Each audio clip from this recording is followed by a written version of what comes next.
बिस्मिल्लाहिर्रहमानिर्रहीम। अस्सलाम वालेकुम। आज का जो हमारा फर्स्ट एक्सपेरिमेंट है इसका नाम है use of semiconductor diode as a half wave rectification. इस एक्सपेरिमेंट के अंदर हम लोगों ने एक डायोड को यूज़ करना है हाफ वेव रेक्टिफिकेशन के लिए। तो अब इसमें सबसे पहले तो हमें ये पता होना चाहिए कि रेक्टिफिकेशन होती क्या है। What is rectification? रेक्टिफिकेशन एक प्रोसेस है जो कि हमारे इलेक्ट्रिक करंट के बिहेवियर को जो है ना वो चेंज करता है, जो कि मल्टीपल डायरेक्शन से उसको एक वन डायरेक्शन के अंदर लेके आएगा। तो अब उसके बाद रेक्टिफिकेशन का तो हो गया कि हमारे पास जो अल्टरनेटिंग करंट है, जिस तरह ये हमारे पास एक फिगर है, इसके अंदर हम लोग देख सकते हैं कि ये एक प्रोसेस जो है ना वो आ रहा है, वोल्टेज जो है ना हमारी विद रिस्पेक्ट टू टाइम जो है ना वो चेंज हो रही है। ये किस में चेंज हो रही है? अल्टरनेटिंग करंट के अंदर चेंज हो रही है। इसको हम लोगों ने एक सिंगल डायरेक्शन के अंदर लेके आना है। अब सिंगल डायरेक्शन के लिए यहाँ पे हमारे पास एक आउटपुट है। आउटपुट को आप देख सकते हैं कि ये किस में आ रही है, एक ही डायरेक्शन में आ रही है। तो ये एक जो प्रोसेस होगा ना, इसको हम रेक्टिफिकेशन कहते हैं। अब रेक्टिफिकेशन के बाद जो ना वो हमें ये पता होना चाहिए कि डायोड, सेमीकंडक्टर डायोड जो ना वो क्या होता है। तो सेमीकंडक्टर डायोड ऐसा डायोड जिसके अंदर हमारे पास पीएन जंक्शन आ रहा हो, उसको जो है ना हम लोग सेमीकंडक्टर डायोड कहते हैं, जो कि यूजुअली बना होता है डिफरेंट सेमीकंडक्टर मटेरियल से, सच है सिलिकॉन।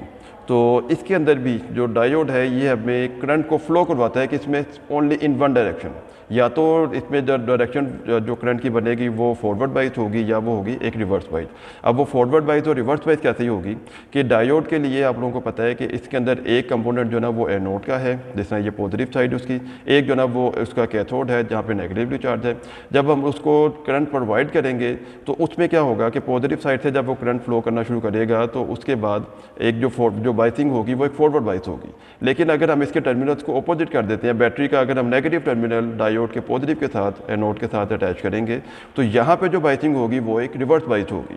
तो अब इसके लिए हमारे पास जो सेमीकंडक्टर जो पूरा हमें जो रेक्टिफिकेशन के लिए जो पूरा एक सर्किट डायग्राम है, ये आप देख सकते हैं कि इसके अंदर हम लोग एक एसी वोल्टेज जो कि हमारे पास जो आम घरों में करंट आ रहा है एसी वोल्टेज 220 वोल्ट का, उसको हम लोगों ने पहले कन्वर्ट किया किसके अंदर, 12 वोल्ट के अंदर। क्यों कन्वर्ट किया? क्योंकि हम लोग इसको रेक्टिफिकेशन कर रहे हैं एक एजुकेशनल पर्पज़ के लिए, और 12 वोल्ट पे हमने इसको कन्वर्ट किया। और उसके बाद हमने इसके साथ सीरीज़ के अंदर एक हमने डायोड, और उसके बाद एक पैरेलल में हमने एक उसके साथ क्या किया, एक रेजिस्टेंस को अटैच कर दिया। अब हमारे पास जो इनपुट है वो किस तरह से आ रही है, एक फुल एसी वेव आ रही है। अब जब हम इसको रेक्टिफाई करेंगे, जब डायोड के अंदर से ये करंट पास करेगा तो जिसका जो पॉजिटिव हाफ साइकिल जो इनपुट का होगा वो क्या होगा, वो यहाँ पे हमें उसकी एक आउटपुट जो है ना वो डिस्प्ले कर देगा। लेकिन जैसे ये नेगेटिव साइकिल की तरफ जाएगा तो नेगेटिव साइकिल में ये एक रिवर्स बाइसिंग हो रही है। अब वो रिवर्स बाइसिंग को यहाँ पे हमें जो है ना वो किसी भी किस्म का करंट फ्लो नहीं होगा। जब वो फ्लो नहीं होगा तो it mean this part is zero.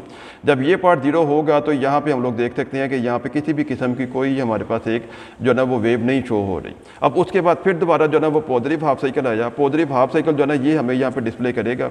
वो कैसे डिस्प्ले करेगा वो हम लोग यहाँ पे देख रहे हैं। इट मीन ये एक हमारे पास क्या हो रही है इस, और ये प्रोसेस आगे स्वॉन चलता रहेगा। तो इस प्रोसेस को हम लोग क्या कह रहे हैं, ये हमारे पास एक रेक्टिफिकेशन हो रही है। और ये रेक्टिफिकेशन कौन सी है, ये एक हाफ वेव रेक्टिफिकेशन है। अब हम लोग अगर इसी की सर्किट डायग्राम को ये अगर हम देखें तो यहाँ पे हमें डिफरेंट जो है ना वो कंपोनेंट्स हैं जिसको हम ऑपरेटर्स कहते हैं, जो कि हमें रिक्वायर्ड होंगे। अब क्या क्या कुछ रिक्वायर्ड है, एक हमें स्टेप डाउन ट्रांसफार्मर रिक्वायर्ड है जो कि 12 वोल्ट तक हो सकते हैं। अब इस सर्किट में आप लोग ये देख सकते हैं, ये हमारे पास एक एजुकेशनल जो है ना वो स्टेप डाउन ट्रांसफार्मर है जो कि क्या कर रहा है, 220 वोल्ट जो हमारे पास इनपुट वोल्टेज आ रही है उसको ये कन्वर्ट कर रहा है किस में, या तो 12 वोल्ट में। डिफरेंट ऑप्शन है इसके अंदर, 12 वोल्ट है, 9 वोल्ट, 6 वोल्ट और 3 वोल्ट। अब हम लोग क्या कर सकते हैं, इसको डिफरेंट जो भी हमारी रिक्वायरमेंट है उसके अकॉर्डिंग हम इसको क्या करेंगे, ट्रांसफार्मर को हम यूज़ करेंगे। तो इस एक्सपेरिमेंट के लिए हम लोग जो वोल्टेज यूज़ करेंगे वो कितनी है, वो 12 वोल्ट है। अब दूसरे नंबर पे हमारे पास है डायोड। अब डायोड जो है ना ये आप लोग इसको देख सकते हैं, यहाँ पे ये एक हमारे पास एक डायोड है। तो अब इस डायोड को समझने के लिए आप लोगों को सबसे पहले ये पता होना चाहिए कि which part of its anode, इसका एनोड कौन सा है और इसका कैथोड कौन सा है। तो आप जो है ना वो डायोड के ऊपर अगर आप गौर करें, यहाँ पे ना एक सिल्वर पट्टी आपको एक नज़र आ रही होगी। ये मैं कैमरे के पास कर रहा हूँ इसको, तो एक आपको सिल्वर कलर की एक पट्टी नज़र आ रही है इस पर। तो ये बेसिकली इसके एक कैथोड को जो है ना वो रिप्रेजेंट कर रहा है। तो इट मीन्स कि जहाँ पे जो है ना ये सिल्वर पट्टी आ रही है ये इसका कैथोड है, ये नेगेटिव साइड है इसकी, और जो दूसरा पार्ट है इसका क्या है, वो एक पॉजिटिव पार्ट है उसका। और फिर तीसरे नंबर पर हमें जो चाहिए वो हमें चाहिए रेजिस्टेंस। अब रेजिस्टेंस जो है ना ये एक आपका रेजिस्टेंस है जिसके अंदर हमारे पास डिफरेंट डिफरेंट कलर बैंड्स आ रहे हैं और इसके थ्रू हम लोग क्या कर रहे हैं अपना रेजिस्टेंस को जो ना वो हम अटैच करेंगे और जो करंट को जो उसमें जो आ रहा होगा उसको वो क्या करेगा, वो एक रेजिस्ट करेगा। अच्छा, उसके बाद जो हम लोगों को चाहिए वो हमें चाहिए कुछ कनेक्टिंग वायर्स। ये आप लोग देख सकते हैं यहाँ पे, ये कुछ हमारे पास जो ना वो कनेक्टिंग वायर्स हैं जो कि हम लोग यूज़ करेंगे। और उसके बाद जो लास्ट पार्ट में, सेकंड लास्ट पार्ट में हमारे पास है वो है ब्रेड बोर्ड। अब ब्रेड बोर्ड बेसिकली क्या चीज़ है? ब्रेड बोर्ड हमारे पास एक डिवाइस है जिसको हम लोग क्या करते हैं, यूज़ करते हैं कुछ टेम्पोरेरी सर्किट्स को ड्रॉ करने के लिए। ये हमारे पास एक ब्रेड बोर्ड आ रहा है। अब यहाँ पे आप लोग देखें, इसके जो ना हॉरिजॉन्टल कंपोनेंट्स के ऊपर हमें लिखा आ रहा है 1, 5, 10, 15 अप टू 60 तक ये जा रही हैं। तो ये क्या है, बेसिकली इसके नंबर ऑफ होल्स को जो ना ये यहाँ पे ये रिप्रेजेंट कर रही हैं कि ये हमारे पास क्या है, ये इसके होल्स हैं अलोंग इस हॉरिजॉन्टल कंपोनेंट। और सिमिलरली इसके वर्टिकल कंपोनेंट पे भी आप देख सकते हैं, दोनों साइड पे लिखा हुआ है ABCDE और उसके बाद फिर दोबारा ABCDE। ये इसके किसको रिप्रेजेंट कर रहे हैं? ये इसके वर्टिकल कंपोनेंट्स को रिप्रेजेंट कर रहे हैं। अगर हम लोग इसको इसके हॉरिजॉन्टल कंपोनेंट के थ्रू लगाएंगे तो ये एक इसके सीरीज़ को रिप्रेजेंट करेगा, हमारा जो सर्किट होगा वो सीरीज़ में होगा। अगर हम लोग इसके वर्टिकल कंपोनेंट्स के क्रॉस इसको अटैच करेंगे तो ये हमें रिप्रेजेंट करेगा इसके वर्टिकल कंपोनेंट्स को। और ये जो हमारे पास ऊपर जो डिफरेंट जो ये और होल्स आ रहे हैं, ये बेसिकली हमें रिप्रेजेंट करते हैं इसके पॉजिटिव और नेगेटिव के लिए। यानी कि हम लोगों ने जब अपना सर्किट को पॉजिटिव करंट देना है, पॉजिटिव साइड, तो सपोज हम लोग ऊपर से यहाँ से पॉजिटिव साइड दे रहे हैं और नीचे वाली साइड जो ना वो हम उसको नेगेटिव साइड के लिए हम उसको यूज़ कर रहे हैं। अब उसके बाद जो हमारे पास एक और जो कंपोनेंट यूज़ होता है वो है लास्ट नंबर पर, वो है ऑसिलोस्कोप। ऑसिलोस्कोप बेसिकली क्या चीज़ है? ये बेसिकली एक रिमोट इंस्ट्रूमेंट है जिसको हम लोग ना वेव फॉर्म जो इलेक्ट्रॉनिक सिग्नल्स की है उसको डिस्प्ले करने के लिए हम यूज़ करते हैं। अब इसके अंदर ना हमारे पास 3 के जो ना वो कंपोनेंट्स आते हैं। इसको मैं ज़रा अभी ऑन करता हूँ। 3 कंपोनेंट्स इसके अंदर आ रहे हैं हमारे पास। एक कंपोनेंट जो ना वो हॉरिजॉन्टल है, ये देख लें यहाँ पे लिखा भी हो हॉरिजॉन्टल कंपोनेंट। एक उसका जो ना ये वर्टिकल कंपोनेंट आ रहा है और एक जो ना इसका ट्रिगर लेवल आ रहा है। ये 3 जो ना इसके डिफरेंट पार्ट्स आ रहे हैं। तो अब उसके बाद इसके अंदर ना हमारे पास 2 चैनल्स आ रहे हैं, एक जिसमें आ रहा है चैनल 1 और दूसरे नंबर पे हमारे पास है चैनल 2। अब चैनल 1 को हम लोग यूजुअली यूज़ करते हैं किसके लिए? हमारी जो इनपुट है उसको डिस्प्ले करने के लिए। और चैनल 2 को हम लोग जो ना वो यूज़ करते हैं अपनी आउटपुट को डिस्प्ले करने के लिए। उसके बाद आप लोग जो ना यहाँ पे अगर इसको सर्किट डायग्राम के ऊपर अगर हम दोबारा गौर करें तो हमारे पास जो इनपुट है वो कौन सी है? इनपुट तो हमारे पास ये आ रही है जो एक फुल वेव की फॉर्म में आ रही है। अब आउटपुट को जब हम लोगों ने फाइंड करना होगा तो हम क्या करेंगे, इसको लोड रेजिस्टेंस के अक्रॉस जो हमारे पास जो मल्टीमीटर है, जो हमारा जो ऑसिलोस्कोप है, या अगर हम लोग इसके लिए मल्टीमीटर भी यूज़ कर रहे हैं तो हम इसके अक्रॉस लोड रेजिस्टेंस के अक्रॉस जो ना हम लोग क्या करेंगे अपनी यहाँ पे जब यहाँ से जो ना हम उसकी जो आउटपुट है उसको हम डिस्प्ले करवाएंगे। अच्छा, अब हम लोग जो है ना ये सर्किट डायग्राम के अकॉर्डिंग इस सर्किट को जोड़ते हैं।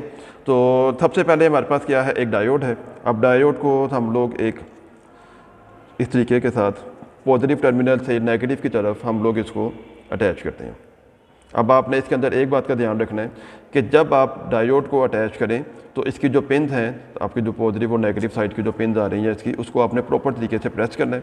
और उसके बाद जो आपने अपना होल यूज़ किया है, सपोज यहाँ से आपने अगर वर्टिकल कंपोनेंट के अंदर इसको सी से अगर आपने इसको इंसर्ट किया है तो आपने इसको एग्जिट भी आपका सी पॉइंट ही होना चाहिए। तो फिर आपका जो ना वो सर्किट एक सीरीज़ में लगेगा, अदरवाइज ये पैरेलल में कन्वर्ट हो जाएगा। अच्छा, अब उसके बाद हम लोगों के पास जो ना वो अगले नंबर पे क्या है, हमारे पास एक लोड रेजिस्टेंस है। अब लोड रेजिस्टेंस को हम लोग क्या कर रहे हैं, इसके पैरेलल ही इसको अटैच कर रहे हैं। तो हमने ये क्या किया, एक आप देख सकते हैं इसको हम लोगों ने एक लोड रेजिस्टेंस को इसके अक्रॉस क्या कर दिया, एक ये अटैच कर दिया। अब उसके बाद जो हमारे पास पार्ट है, अब अगर हम लोग फिर दोबारा अपनी सर्किट डायग्राम पे आएँ तो हम लोगों ने क्या करना है, हम लोगों ने एक पॉजिटिव टर्मिनल देना है किसको, डायोड के साथ, और एक नेगेटिव टर्मिनल हमने किसके साथ देना है, यहाँ पे अपनी एक रेजिस्टेंस के साथ। तो इट मीन्स हम लोग यहाँ पे कुछ एक जंपर्स को जो ना वो यूज़ करते हैं, जंपर वायर को। तो कि हमारे उसका मकसद हमारा ये होगा कि हम लोग इसको यहाँ पे पैरेलल में इसको कनेक्ट करके, तो उसके बाद हम इसको क्या करेंगे, इसके ये एक हमारे पास जंपर बन गया। ये हमें रिप्रेजेंट करेगा किसको, इसके पॉजिटिव टर्मिनल को। और इसी तरह हम लोग एक जंपर अपना और बना लेते हैं जो कि हमारे पास किसके लिए यूज़ करेगा, इसके ग्राउंड के लिए या इसके नेगेटिव टर्मिनल के लिए।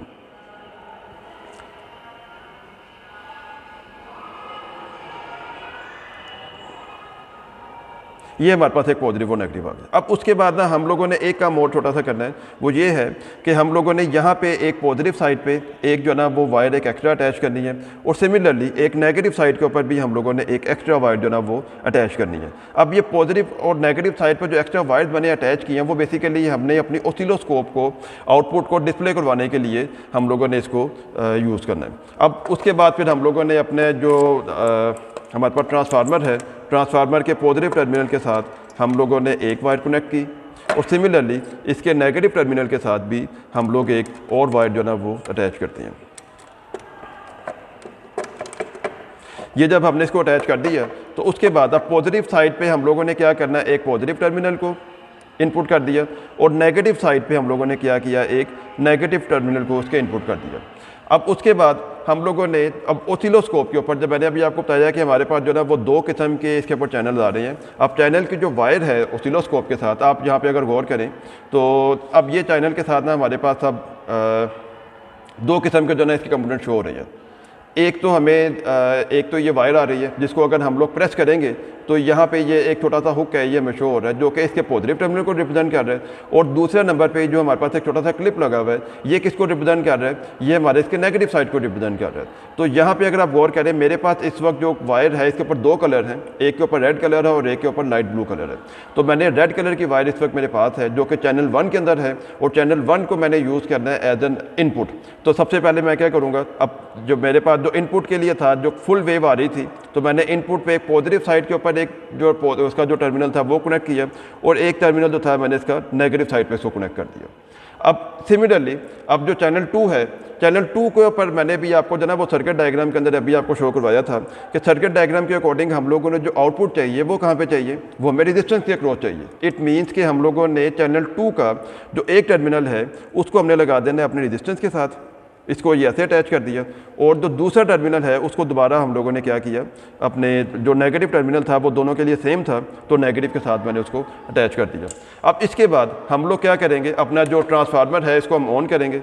ये मैंने ट्रांसफार्मर को ऑन कर दिया, यहाँ पे आप देख सकते हैं कि इसकी जो लाइट है वो ऑन हो गई है। इट मीन्स कि हमारा जो सर्किट था अब ये सारा का सारा क्या हो चुका है, ये कंप्लीट हो चुका है। तो अब हम लोगों ने, अब अगर आप लोग अपने जो है ना ये डिस्प्ले करें अपने ओसिलोस्कोप के ऊपर, अगर आप गौर करें तो चैनल 1 के ऊपर हम लोगों को एक फुल वेव जो है ना वो शो हो गई है। अब फुल वेव आप लोग देख सकते हैं कि मैंने अपनी जो पेज है इसके ऊपर मैंने अभी आपको शो करवाई थी, ये फुल वेव एग्जैक्टली जो है ना वैसी ही आ रही है, इसमें कोई डिफरेंस नहीं है। ये फुल वेव वहाँ पे भी आ गई और आप देख सकते हैं ओसिलोस्कोप के ऊपर भी एग्जैक्टली वही एक फुल वेव आ रही है। अब जो हमारे पास हाफ वेव जो आनी चाहिए थी आउटपुट के अंदर, वो क्या थी, एक जो है ना वो एक हमारे पास एक पीक आ रही है, उसके बाद 0 रिवर्स बाइसिंग जो है ना उसने शो नहीं की, फिर दोबारा उसके पास forward biasing and so on. तो सिमिलरली जो हमारे पास प्रोसेस हो रहा है वो ओसिलोस्कोप के ऊपर भी काम हो रही है। तो अब इसके अंदर अगर आप लोग चाहें, आप इसको जो ना वो फर्दर स्केलिंग कर सकते हैं। अगर आप चाह रहे हैं कि आपने इसके हॉरिजॉन्टल कंपोनेंट को थोड़ा सा और आपने ब्रॉड करना है, या आपने इसको जो ना वो इसकी विड्थ को कम या ज़्यादा करना है, ब्रॉड करना है या नैरो करना है, आप इसको अपनी चॉइस पे कम या ज़्यादा कर सकते हैं। सिमिलरली आप इसके हॉरिजॉन्टल कंपोनेंट के थ्रू भी आप इसकी जो पीक है उसको आप कम या ज़्यादा कर सकते हैं। तो अब ये जो है ना हमारे पास एक एक्सपेरिमेंट था, फर्स्ट एक्सपेरिमेंट, जिसके अंदर हम लोगों ने क्या देखा है कि हमने सेमीकंडक्टर डायोड को as a half wave rectification किस तरीके से हमने इसको सिंप्लीफाई करना है या किस तरीके से हमने इसको ड्रॉ करना है। तो अब ये पार्ट तो हमारा यहाँ पे कंप्लीट हो गया। तो नेक्स्ट एक्सपेरिमेंट में हम लोग इसको देखेंगे कि इसकी हम लोग इसके रिपल फैक्टर को कैसे कैलकुलेट कर सकते हैं, यहाँ पे जो करंट और वोल्टेज के जो डिफरेंट फैक्टर्स हैं वो किस तरीके से हम उसको कैलकुलेट कर सकते हैं। Thank you very much. अगर आपको कोई क्वेश्चन हो तो आप लोग यहाँ पे नीचे कमेंट सेक्शन के अंदर भी कमेंट करके क्वेश्चन पूछ सकते हैं।